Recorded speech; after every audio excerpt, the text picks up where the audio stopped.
Mensagem do dia, com o pastor Marcelo Gomes. Abra sua Bíblia comigo no livro do profeta Abacuque.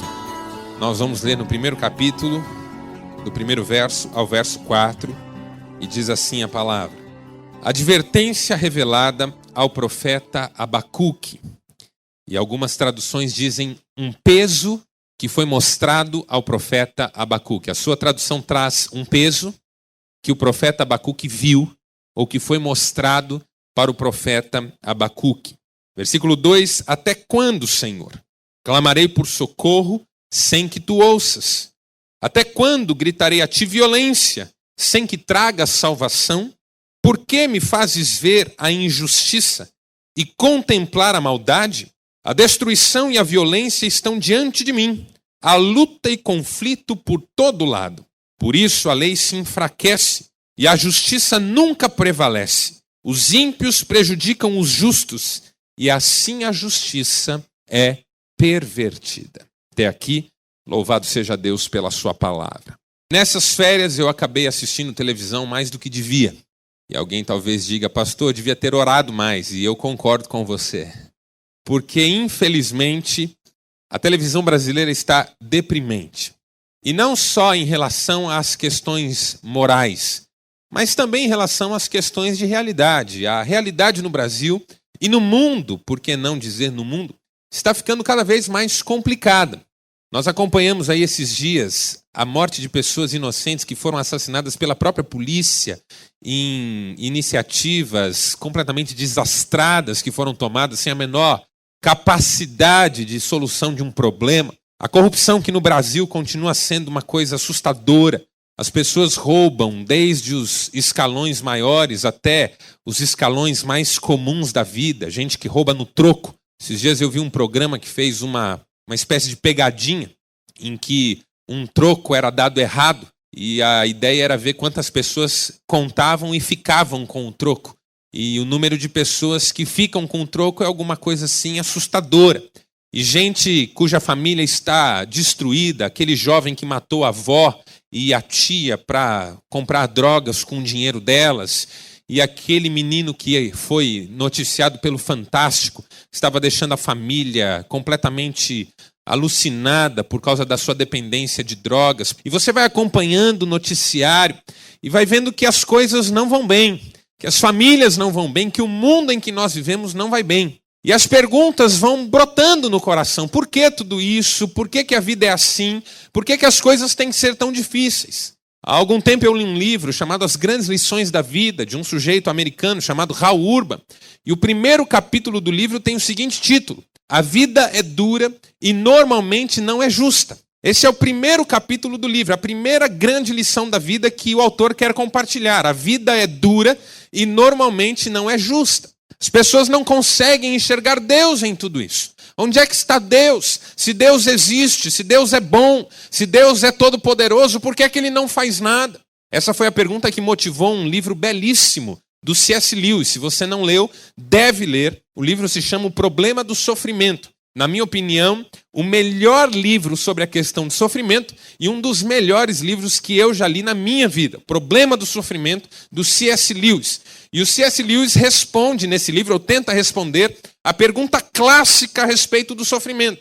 Se Deus é bom e todo-poderoso, ou seja, se Ele quer o bem para nós e tem o poder para fazer o que quer, por que é que nós temos que sofrer? Por que é que a vida tem que ser tão complicada? Por que é que as pessoas têm que passar por circunstâncias tão adversas? E quando você é crente e lida com um mundo desse, com uma realidade dessa, talvez essa pergunta também brote no seu coração. E normalmente a pior resposta que você pode ter é a resposta para o porquê. Porque a resposta que talvez você deva procurar seja o que é que você pode fazer numa circunstância como essa. E talvez seja essa a inspiração que o livro do profeta Abacuque nos traga nessa tarde. Porque o livro do profeta Abacuque é resultado da experiência de um homem que quis entender o seu tempo e que lutou com Deus para entender o seu tempo. O livro de Abacuque é muito interessante porque ele não é como os outros livros dos outros profetas da Bíblia. Todos os outros livros dos profetas da Bíblia trazem no seu conteúdo a profecia que Deus queria que esses profetas entregassem para o povo. Então, quando você lê Sofonias, por exemplo, quando você lê Ageu, por exemplo, quando você lê o profeta Isaías, por exemplo, você tem nos livros desses homens uma série de orientações, de ameaças e de propostas de salvação que Deus quer fazer para o povo. Mas quando você lê o livro do profeta Abacuque, não é isso que você encontra. Não é uma palavra de Deus que você encontra lá, mas é a reação de um profeta que não quer dar essa palavra. O livro de Abacuque não é a sua profecia. O livro de Abacuque é a história de como ele não conseguiu entregar essa profecia. O livro do profeta Abacuque é dividido, ele tem 3 capítulos apenas, e é dividido a partir de 3 palavras que saem da boca do Abacuque na direção de Deus. A primeira são esses versos que nós lemos, do verso 1 até o verso 4, quando o próprio Abacuque reconhece na inauguração do livro que o que ele vai dizer é um peso na vida dele. Uma advertência que ele recebeu de perigos que estão rondando a sociedade em que ele vivia. Coisas difíceis que estavam acontecendo. Depois, no versículo 12 do capítulo 1 até o versículo 1 do capítulo 2, Abacuque faz um outro questionamento na presença de Deus e pergunta o seguinte: por que é que Deus vai usar um povo pior do que Judá para castigar e disciplinar Judá? Porque a palavra que Deus deu para Abacuque foi a seguinte: Abacuque, vá lá e diga para o povo que eu estou trazendo os caldeus, uma nação terrível, uma nação impiedosa, para subjugar o povo de Judá, dominar sobre ele e discipliná-lo para que ele aprenda a andar nos meus caminhos. E a história de Judá era interessante porque Judá tinha acabado de perder um rei que foi maravilhoso para Judá. Homem de Deus, sério, comprometido com as coisas de Deus, restaurou o culto, restaurou a espiritualidade. Josias foi esse homem. Josias fez uma reforma espiritual sem precedentes na história de Judá. Judá experimentou um avivamento na época de Josias, mas Josias morreu muito cedo. E logo que ele morreu, Judá voltou a viver longe de Deus. Porque se tem uma coisa irritante no ser humano é a sua capacidade de voltar para a lama. Pedro diz que quem volta para o estado em que estava antes de conhecer a fé é como o cachorro que volta para o seu vômito ou a porca lavada que volta a revolver-se na lama. Você já leu essa expressão na primeira carta de Pedro? Aqueles que voltam ao estado anterior são como o cachorro que volta ao vômito ou a porca lavada que volta a revolver-se na lama. A capacidade que o ser humano tem de estragar tudo é algo impressionante. Você já deve ter feito um trabalho em que quando você assumiu as coisas não estavam bem, as pessoas deixaram, os seus antecessores deixaram uma série de problemas, e aí quando você saiu e entregou o trabalho para o outro foi lá, estragou tudo e deixou pior do que estava quando você chegou. Já aconteceu isso com você? De você assumir um trabalho, dar o máximo do seu coração, e aí quando você sai, alguém vai e desfaz tudo que você fez? Isso é muito comum nos dias de hoje, isso é muito comum na nossa vida. Pessoas que voltam para estágios anteriores em que as coisas não estavam bem. Foi assim com Judá. Judá, apesar de ter experimentado um avivamento muito forte, acabou voltando para uma vida de pecado e de distanciamento de Deus. E aí Deus fala com Abacuque e diz: Abacuque, eu vou disciplinar Judá. Só que quando Deus diz isso para Abacuque, Abacuque entra em crise. Senhor, o Senhor vai disciplinar a gente com uma nação pior do que nós? Sabe quando no Brasil alguém é preso por roubar um pote de manteiga e fica na cela junto com um assaltante ou um sequestrador ou até um assassino? E aí aquele assassino acaba sendo a pessoa que vai realmente punir aquele ladrão de manteiga, porque vai bater nele, porque vai torturá-lo e porque vai fazê-lo comer o pão, como a gente diz, que o diabo amassou? Isso acontece no nosso país e acontece em muitos lugares. Gente que não tem moral nenhuma corrigindo gente que não fez nada demais. E isso encheu o coração de Abacuque de crise. Senhor, como? O Senhor vai pegar uma nação pior do que a gente para tratar da gente? Como é que isso funciona? E é aí que Abacuque diz a frase que talvez seja a segunda frase mais conhecida do seu livro. Ainda que a figueira não floresça, a videira não dê fruto e tal. Mas a segunda frase que nós mais conhecemos no livro de Abacuque é o versículo 1 do capítulo 2. Quando Abacuque diz: ficarei no meu posto de sentinela e tomarei posição sobre a muralha. Aguardarei para ver o que o Senhor me dirá e que resposta terei à minha queixa. E eu já ouvi tantas mensagens sobre esse texto, pastores dizendo que a torre de vigília é a torre de oração, o lugar da comunhão com Deus, onde você se retira para orar. Não é isso aqui em Abacuque. Você deve ter uma torre de vigília de oração na sua vida. Mas não foi isso que aconteceu com Abacuque. Abacuque não retirou-se para orar, ele retirou-se para teimar. Ele retirou-se para desobedecer. Ele disse, eu não vou cumprir o que me foi dito até entender. Porque ele está em crise. Porque é uma dor no coração dele. Ele faz uma queixa diante de Deus e diz, agora eu vou sentar e esperar. E enquanto eu não tiver resposta, eu não vou profetizar o que eu tenho que profetizar. E isso é tão extraordinário, né? Porque isso choca a gente. Um profeta desobediente, assim como Jonas, que ouviu uma palavra de Deus e foi para outra direção. Abacuque foi mais ou menos para outra direção, só que com uma diferença substancial. Abacuque não estava se rebelando contra Deus, mas ele estava tentando entender se não havia um caminho diferente para ajudar um povo que já estava no buraco. Abacuque me faz lembrar Abraão, quando Abraão intercede por Sodoma e Gomorra na presença de Deus. Me faz lembrar Moisés, quando Deus diz para Moisés, Moisés, deixa esse povo, eu vou destruir esse povo e vou tirar de você um novo povo e fazer de você uma outra nação. E aí Moisés diz, se o Senhor fizer isso, pode tirar o meu nome do livro da vida. Às vezes eu tenho a impressão, meus irmãos, que Deus tem prazer em ser questionado por pessoas que não estão fazendo isso por rebeldia, mas por um desejo de serem relevantes nesse processo. Jonas não quis fazer o que Deus pediu para ele, porque ele queria que o povo morresse. O desejo de Jonas era que os ninivitas fossem destruídos, mas o desejo de Abacuque era que o povo não sofresse. E Deus tem prazer quando encontra pessoas em cujo coração há amor, um desejo de ser bênção, um desejo de ajudar. E aí o terceiro texto que sai da boca de Abacuque está já no capítulo 3, quando ele faz uma oração belíssima e diz esses versos que nós conhecemos tão bem. São os versos 17 a 19. Mesmo não florescendo a figueira e não havendo uvas nas videiras, mesmo faltando ou falhando a safra de azeitonas, e não havendo produção de alimento nas lavouras, nem ovelhas no curral, nem bois nos estábulos, ainda assim eu exultarei no Senhor e me alegrarei no Deus da minha salvação. Louvado seja o nome do Senhor. Eu queria compartilhar com você rapidamente algumas opções que Abacuque fez como profeta e que eu gostaria de fazer na minha vida e que eu gostaria que você fizesse na sua vida. Porque a primeira opção que Abacuque fez foi uma opção pelo questionamento e pela crítica, e não pela acomodação e pela indiferença às coisas que estavam acontecendo na sua época.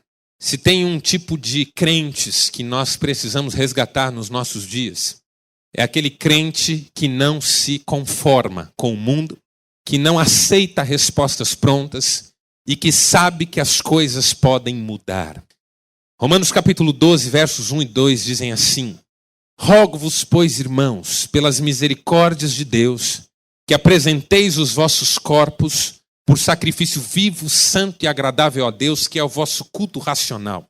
E não vos conformeis com este mundo ou com este século, mas transformai-vos pela renovação da vossa mente, para que experimenteis qual seja a boa, agradável e perfeita vontade de Deus. Esse é um verso lindíssimo, Romanos capítulo 12, versos 1 e 2, em que Paulo diz, não se conforme, não tome a forma, não se deixe moldar pela vida como ela está, não vá de acordo com a maré, não nade apenas na direção da corrente. Muitas vezes a corrente leva a um abismo.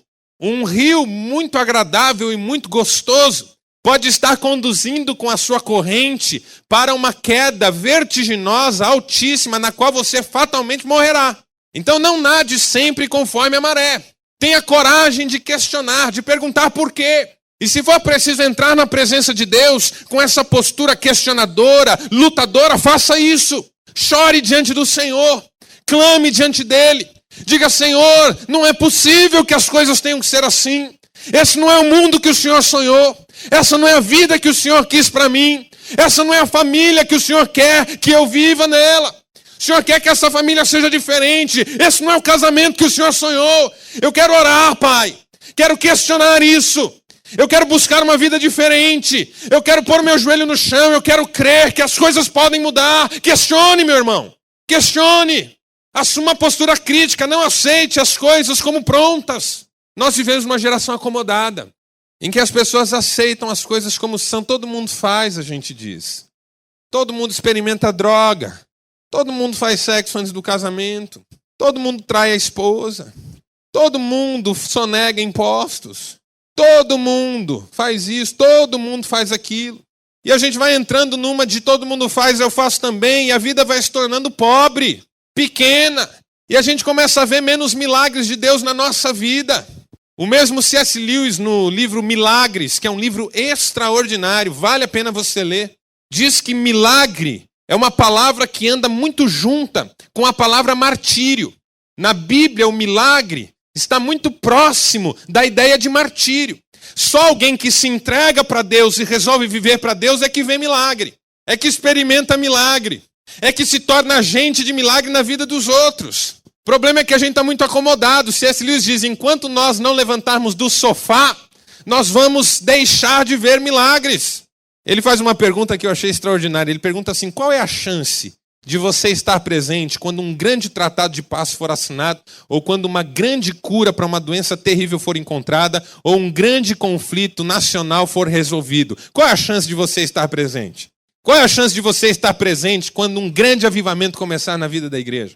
Qual é a chance de você estar presente quando uma relação familiar começar a mudar? Qual é a chance de você estar presente quando grandes coisas acontecerem se você não sai do seu sofá? Nós somos uma geração acomodada. A corrupção que está aí a gente aceita. Todo mundo rouba, a gente diz. Mas o crente não é assim. O crente briga, batalha, luta, se levanta, ora a Deus, clama, questiona. E se for preciso brigar na presença de Deus, ele entra. Porque ele sabe que Deus vai ganhar, mas que ele vai sair também fortalecido dessa experiência. Abacuque questionou. E Deus se agradou disso, tanto que o livro dele veio para a Bíblia. Abacuque não aceitou, não engoliu, mas ele lutou, brigou, batalhou para entender e para dizer, Senhor, e aí? E qual que é o meu papel nisso tudo? Como é que eu posso ser relevante numa vida em que as pessoas estão perdendo a relevância? As pessoas estão perdendo a capacidade de sonhar. Sabe qual é a maior tragédia da nossa geração? Falta de capacidade de sonhar. Os nossos jovens não têm sonhos mais. Eu tenho feito palestras para jovens e eu tenho tocado sempre nessa tecla. Você não será uma pessoa abençoada se não recuperar na sua vida a capacidade de sonhar. Jovens que a vida pode acabar amanhã, que não tem problema. Minha mãe usava uma expressão que dizia assim, fulano está esperando o mundo acabar em barranco. Você já ouviu essa expressão? O mundo acabar. A nossa juventude, o mundo pode acabar em barranco. Não tem sonho. Acabaram as utopias. Recentemente saiu um livro, eu não lembro o nome do autor, chamado O Último Homem Moderno, em que o autor disse, a modernidade encerrou e com ela encerraram as utopias. Ninguém mais sonha. Ninguém mais acredita num futuro. Ninguém mais batalha por nada. Ninguém mais entra no quarto de oração para clamar diante de Deus por uma situação que está errada. Deixa rolar, vai empurrando com a barriga, como a gente diz. Não, eu não quero isso para mim, não. Não abandone a sua postura crítica. Não abandone a sua postura de questionamento. Faça uma opção pela batalha, pela luta. Mesmo que você não mude nada ao seu redor, você será mudado por Deus. Será mudada por Deus. O mesmo C.S. Lewis tem uma frase belíssima. No livro Um Ano com C.S. Lewis você encontra essa frase. Se eu não estou enganado, ela também está num livro chamado Peso de Glória, que é um livro muito interessante dele. Ele diz, onde não existe coragem, nenhuma outra virtude subsiste senão por acidente. Eu vou repetir. Onde não existe coragem, nenhuma outra virtude subsiste senão por acidente. É uma opção que eu quero fazer na minha vida. Batalhar. Eu posso mudar alguma coisa, você pode. Eu posso mudar alguma coisa até quando eu acho que Deus é que está fazendo ela. Foi o que Abacuque pensou. Deus vai usar um povo terrível para castigar o nosso, mas eu vou questionar. Eu vou brigar, eu vou lutar, eu vou orar. E eu vou entender. E se Deus não mudar, está tudo certo. Se Ele ganhar de mim essa briga, está tudo certo. Mas eu vou lutar, até para Deus me usar, como eu sei que só Ele pode me usar. Segunda opção que Abacuque fez e que eu quero fazer na minha vida, e eu gostaria que você fizesse na sua, é uma opção pelas pessoas. Primeiro pela postura crítica, E segundo, pelas pessoas. Abacuque fez uma opção pelas pessoas. A dor dele, a crise dele era que Deus estava mandando um povo para se impor sobre o outro, no caso o povo dele, e as pessoas sofreriam. E o profeta não é aquele que fica do lado de Deus, é aquele que fica do lado do povo. Deus não precisa de defesa, irmãos. Eu nunca esqueço um aconselhamento que eu fiz, isso no início do meu ministério. Um jovem de mais ou menos 19 anos foi até a minha casa, tocou a campainha, entrou, sentou-se no sofá e disse: pastor, Deus morreu. Aquilo num primeiro momento me doeu fundo. Deus morreu, isso não faz sentido. Será que eu tenho um novo Nietzsche sentado no sofá da minha sala, falando impropérios na minha casa? A minha tendência inicial foi dizer: pare, rapaz, que bobagem, não diga isso. Onde já se viu pensar assim? Ó, Deus castiga, hein? A minha pergunta para ele foi: quando você descobriu isso? E aquele dia ele pôde me contar a sua experiência de pensar que Deus morreu, pelo tanto que ele sentia saudades de Deus. E aquele dia eu aprendi uma lição muito importante, que é a lição que Abacuque nos ensina. Quando Deus está permitindo que uma pessoa passe por uma luta grande, não é Deus que você tem que defender para a pessoa, mas é a pessoa que você tem que defender. Porque Deus não precisa de defesa. Deus não precisa de defesa. É a pessoa que precisa. Abacuque ficou do lado do povo. Moisés ficou do lado do povo. Abraão ficou do lado do povo. Quando Deus ameaçou disciplinar esse povo, Abacuque e esses outros homens se colocaram do lado do povo. Senhor, eu quero ser bênção na vida dessas pessoas. Um dos textos que Jesus usa para exemplificar essa história é aquele em que o dono de uma vinha vem e encontra uma planta, uma videira que não dá fruto. E aí ele diz assim: corte, jogue fora. E aí aquele que está cuidando da vinha diz assim: Senhor, me dá mais um ano. Deixa eu adubar, deixa eu podar, deixa eu cuidar. Depois, se o Senhor não quiser mais, aí a gente corta. Me dá uma chance de cuidar dessas pessoas.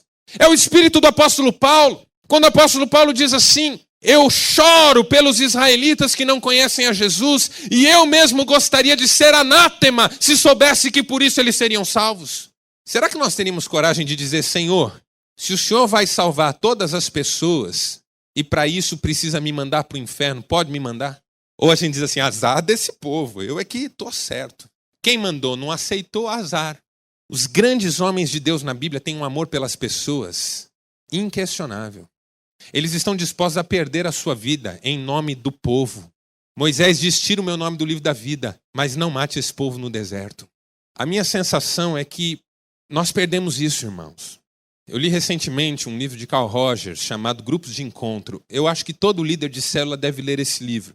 Todo líder assistente, todo aquele que quer ser relevante num grupo pequeno.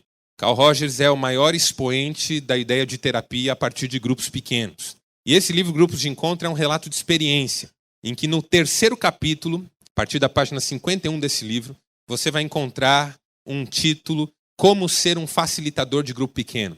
E aí o Carl Rogers coloca a experiência pessoal dele. E ele diz uma coisa muito interessante que não me sai da cabeça. Ele diz assim: quando alguém num grupo pequeno resolve se abrir, eu quero que essa pessoa saiba que eu estarei ao lado dela, seja o que for. Mesmo que ela venha dizer o maior dos absurdos, eu quero que ela saiba que eu a acolherei, que eu a amarei e que eu estarei ao lado dela. Seja o que for que ela estiver passando, eu quero abraçá-la. E eu quero que ela saiba que eu sou cúmplice dela nisso. E que eu não a julgarei. E que eu não a punirei. E que eu não a acusarei. E que eu não a rejeitarei. Porque eu sei que aquilo vai ser importante no crescimento dela. Quando eu li isso a primeira vez, eu disse: meu Deus, a igreja precisa aprender tanto. Porque a igreja quer que todo mundo vá para o inferno. Nós somos de uma geração que não abraça mais. A gente é de uma geração do eu disse, eu falei, eu sabia. Tem gente que é igual cana quebrada. A vida já destraçou. Ou já detonou, já estraçalhou. Mas sempre tem alguém que vem e dá a última pisada. E eu queria ver uma igreja que acolha, que abrace, que diga: olha, a vida acabou com você, mas aqui tem lugar para você. Aqui você pode ser uma bênção. Pais que digam isso para os seus filhos: filhos, vocês erraram, mas nós amamos vocês e nós queremos ajudar vocês. Maridos que olhem para suas esposas e digam: minha esposa, você errou, mas eu estou do seu lado. Nós vamos acertar isso junto. Não tem vencedor nisso. Rubem Alves escreveu um artigo belíssimo num livro chamado O Retorno Eterno. onde ele fala sobre o casamento a partir de 2 esportes diferentes. Você já leu esse texto? O casamento como uma partida de tênis e o casamento como uma partida de frescobol. Ele diz, há casais que jogam tênis no casamento. Você tem 2 raquetes, uma bolinha, 2 pessoas, um espaço físico, uma rede. E o objetivo de um é jogar a bolinha de um jeito tão difícil que o outro não pegue. E se ele ainda puder cair e se esfolar no chão, que ele caia. Porque se eu ganhar, ele perde. E se ele ganhar, eu perco. Esse é o tênis. 2 raquetes, uma bolinha, uma rede e um dificultando ao máximo a vida do outro. Mas há casamentos que são como uma partida de frescobol. 2 pessoas, 2 raquetes, uma bolinha, já não há redes. E o objetivo de um é jogar a bolinha do jeito mais fácil do mundo para o outro devolver da melhor maneira possível. E assim, se os 2 ganham, os 2 ganham. Mas se a bolinha cai, os 2 perdem. Quando eu ouvi essa história pela primeira vez, foi na pregação do pastor no meu casamento. E aí eu e a Cris saímos em lua de mel, passamos num supermercado e compramos um joguinho de frescobol. E eu nunca me arrependi tanto. Porque ela joga a bolinha muito longe. E eu tenho que buscar, sempre. Mas eu tento sempre jogar a bolinha do jeito mais fácil. E ela também. A gente está lá para facilitar a vida do outro e não para ser peso. A pessoa já está arrebentada e você ainda vai lá sentar nos ombros dela. Ela está precisando de alguém que diga, não fique assim. Vem cá, eu vou te ajudar. Se nós conseguíssemos traduzir isso em atitudes, meus irmãos, na igreja. O irmão está endividado, você senta com ele e diz assim, olha, eu não vou questionar. Eu quero te ajudar. Se você me permitir, eu sento com você, vamos fazer um orçamento da sua casa juntos. Eu quero ajudar você a pôr isso no papel. Eu quero te ajudar a acertar isso. Casamento da pessoa está em crise, você diz, olha, eu não quero saber quem errou. Eu quero orar por vocês. A pessoa fala mal da esposa, fala mal do marido e você diz, olha, não vamos entrar por esse caminho não. Vamos orar, vamos perdoar, vamos abençoar um ao outro. Olha, você me ofendeu, mas eu sei que você está vivendo um momento difícil, eu quero perdoar você e quero te ajudar. Eu sei que você não me ofendeu porque me odeia ou me detesta, eu sei que você está vivendo um momento difícil, deixa eu te ajudar.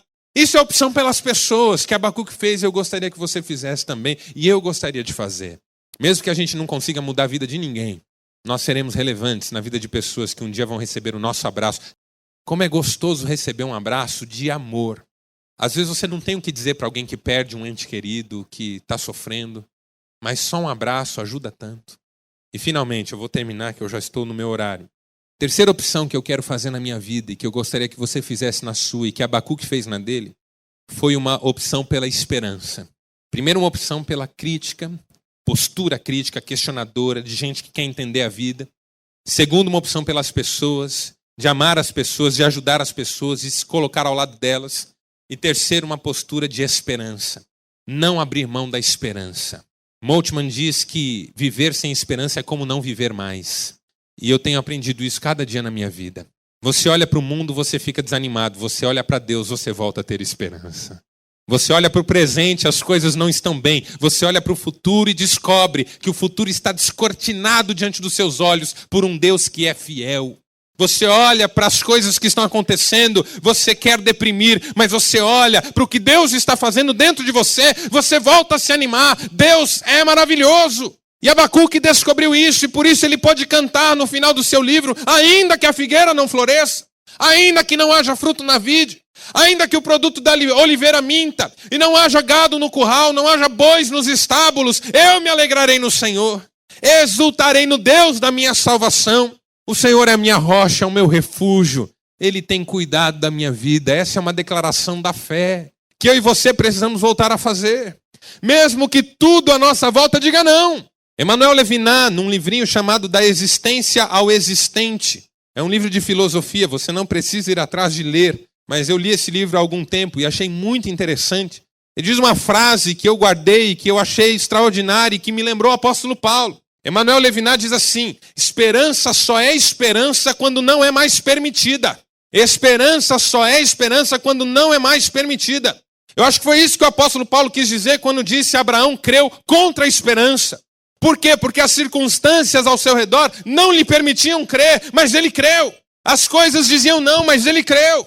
Quando a bispa Sônia Hernandes ainda não era bispa e nem tão famosa como é hoje, ela escreveu uma música belíssima, belíssima, belíssima, que dizia assim, eu sei que estás comigo, Senhor, ainda que meus pensamentos não te alcancem. Eu sei que estás comigo, Senhor, ainda que meus sentimentos gritem não. Sei que estás comigo, mesmo quando sou julgado pelos homens, abandonado. Teu amor me cura, tuas promessas me fazem levantar e andar. Levantar e andar. Música belíssima e que reflete uma verdade extraordinária. Deus está conosco e esse mundo não vai se impor sobre nós, em nome de Jesus. Porque Jesus nos ensinou que esse mundo pode mudar, que as coisas podem ser diferentes. O reino de Deus está sendo implantado cada dia nesse mundo. Meu livro de leitura nessas férias foi O Caminho de Jesus Cristo, do teólogo alemão Jürgen Moltmann. Um livro fantástico. Vale a pena ser lido, embora ele esteja esgotado. Eu encontrei alguém que tinha um xerox e tirei xerox do xerox. Um livro bárbaro. Caminho de Jesus Cristo. É grosso, para quem gosta de uma leitura mais profunda. Mas Moltmann fala que Jesus Cristo é a encarnação do reino de Deus. Nós olhamos para a vida dele e descobrimos como Deus queria que as pessoas fossem. E ele, apesar de ter sido morto numa cruz, pôde deixar com a sua vida o maior exemplo da história da humanidade. E a sua morte foi a nossa redenção. A sua ressurreição é a nossa esperança. E nós podemos crer que nele nós seremos mais do que vencedores. Paulo diz isso. Nele e no amor dele, e em todas essas coisas, nós somos mais do que vencedores. Você ainda vai vencer. A sua luta vai passar. As suas dificuldades vão cessar. Um dia você olhará para trás e isso tudo terá acabado. Glória a Deus por isso. Um dia você olhará para trás e você terá caminhado muito. Você assistiu Desafiando Gigantes? Um filme moderno, bem feito e com conotação evangélica. É sobre um time de futebol americano que é treinado por um treinador que se converte a Cristo. E ele começa a aplicar princípios cristãos no treinamento da sua turma. E aí ele pega um rapaz que ele considera que tem potencial, que é forte, venda os olhos do rapaz e pede para que ele ande um determinado percurso com outro rapaz com 70 quilos em cima dos seus ombros. E ele diz, eu não vou conseguir. O treinador diz, não importa se você vai conseguir ou não, importa que você tente, e que você confie, e que você caminhe um pouco. Aí ele topa e se agacha, e o outro sobe nas costas dele, e ele começa a andar, e ele diz, eu não vou conseguir. O treinador diz, só mais um pouco, acredite, só mais um pouco, não desista agora, dê mais um passo, faça isso. Confie em Deus, Deus vai ajudar você, Deus vai renovar as suas forças. E aquele rapaz vai com aquele menino nas costas e de repente o treinador diz assim, já chega. E quando tira a venda daquele menino, aquele menino não andou aquela distância programada. Ele tinha andado o campo inteiro. E o treinador diz assim, você andou com um menino de 70 quilos nas suas costas o campo inteiro. E o menino disse, eu não tenho 70 quilos, treinador, eu tenho 80. Uma das cenas mais lindas do filme. Porque de olhos vendados você vai mais longe. Sabe por quê? Porque você não olha as circunstâncias. Tem gente precisando receber uma venda de Deus aí. Para não ficar olhando as circunstâncias. Olhar para o Senhor. Quando Pedro desceu daquele barco, ele andava bem sobre as águas, até começar a olhar para as circunstâncias. Quando ele viu a força do vento e o tamanho das ondas, foi que ele começou a naufragar. Olhe para Jesus. Confie nele. Veja o preço que ele pagou pela sua vida. Não se acomode. Você pode fazer diferença nesse mundo. Abacuque fez diferença sem ter feito nada. Hoje a gente lê o profeta Abacuque e é edificado por ele, e ele não fez nada. Ele se recusou a fazer. Mas porque ele tinha uma postura crítica, de amor e de esperança, a vida dele se transformou numa inspiração para nós. Talvez você não esteja lá quando um grande tratado de paz for assinado. Talvez você não esteja lá quando um grande conflito armado for resolvido.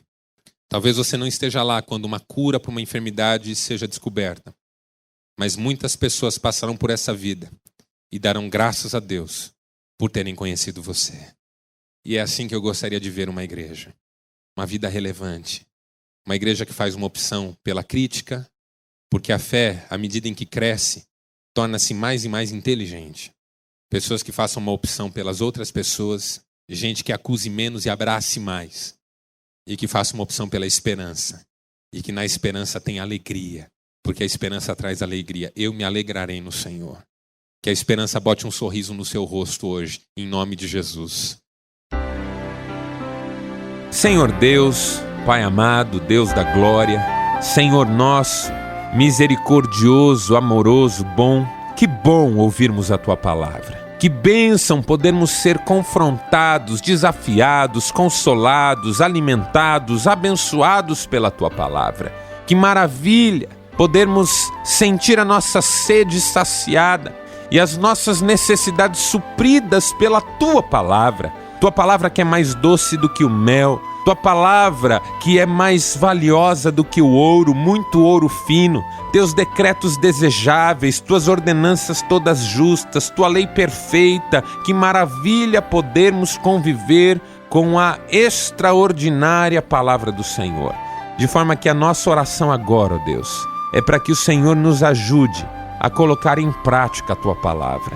Tua palavra precisa descer ao nosso coração, às nossas entranhas, fazer com que todo o nosso organismo viva uma nova dinâmica em função da Tua palavra e que a nossa vida glorifique o Teu nome, Senhor, o nome do Teu Filho Jesus, para que as pessoas olhem para nós e consigam perceber em nós, nas nossas vidas, esses ensinamentos da Tua palavra. Fica conosco, ó Deus. Obrigado por esta hora. Nós louvamos o Teu nome, em nome de Jesus Cristo. Amém.